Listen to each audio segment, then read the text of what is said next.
ये कहकर वो चारों चिड़िया परी बन जाती हैं। चिंता मत करो लाखन, तुम्हारी दिवाली अधूरी नहीं बनेगी। तभी वो चारों परी लाखन को ढेर सारे पटाखे, फुलझड़ियाँ, कपड़े और मिठाई देकर चली जाती हैं। कहानी की शुरुआत में हमें एक गरीब परिवार को दिखाया जाता है जो एक बर्फीले इलाके में रहा करते थे। सुनिए जी, कल दिवाली है मगर हमारे घर में कुछ भी सामान नहीं आया। 1 साल से हमने बच्चों के कपड़े तक नहीं खरीदे। आप अपने सेठ जी से कुछ पैसे लेकर कम से कम बच्चों के लिए कुछ कपड़े और मिठाइयाँ तो ले आओ। क्या करूं रज्जो, तुम्हारी बीमारी के लिए ही तो पिछले महीने मैंने सेठ जी से पैसे लिए थे। अब दोबारा वो देंगे या नहीं कुछ पता नहीं। वो दोनों ये बातें कर ही रहे होते हैं तभी वहां उनके बच्चे आ जाते हैं। पापा पापा, मोनू के पापा उसके लिए ढेर सारे पटाखे लेकर आए हैं। क्या आप भी हमारे लिए पटाखे लेकर आओगे? हाँ बेटा, मैं तुम्हारे लिए पटाखे जरूर लाऊंगा।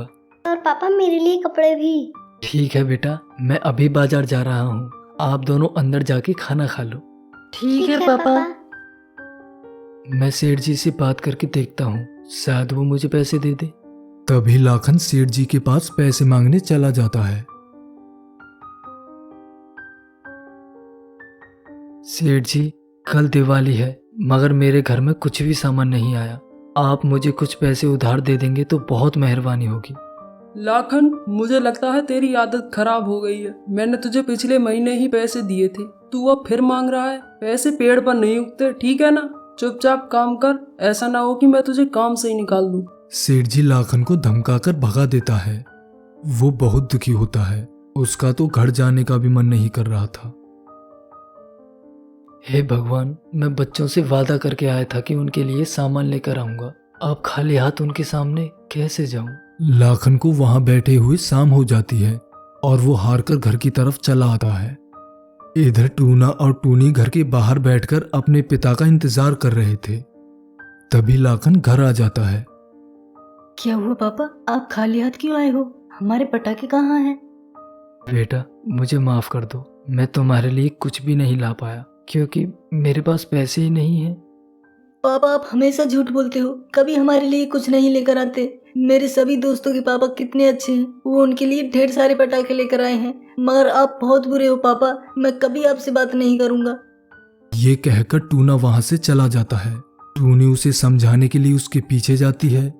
लाखन बहुत दुखी होता है। आज उसे अपने गरीब होने पर अफसोस हो रहा था।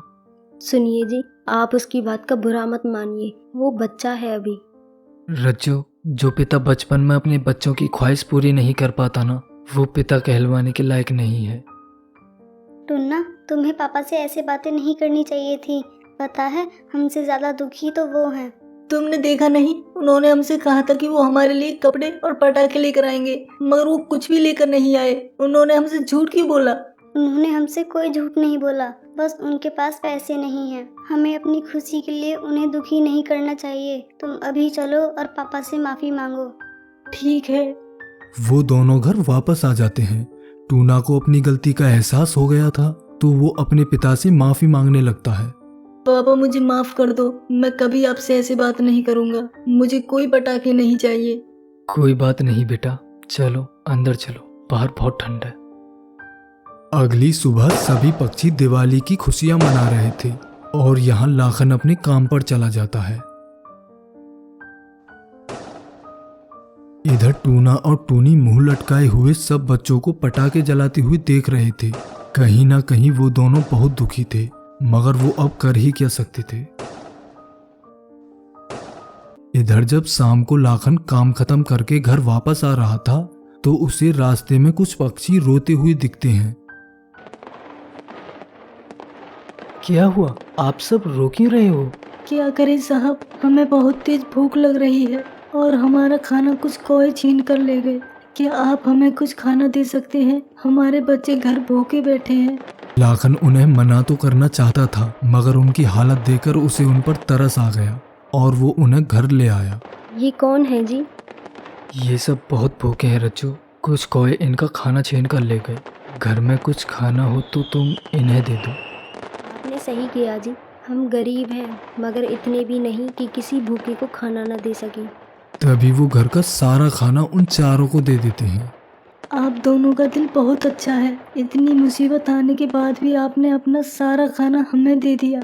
ये कहकर वो चारों चिड़िया परी बन जाती हैं।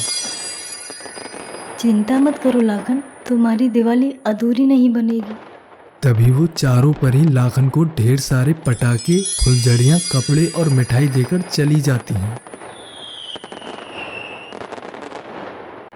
और जब टूना और टूनी घर आते हैं तो वो इतना सारा सामान देखकर चौंक जाते हैं।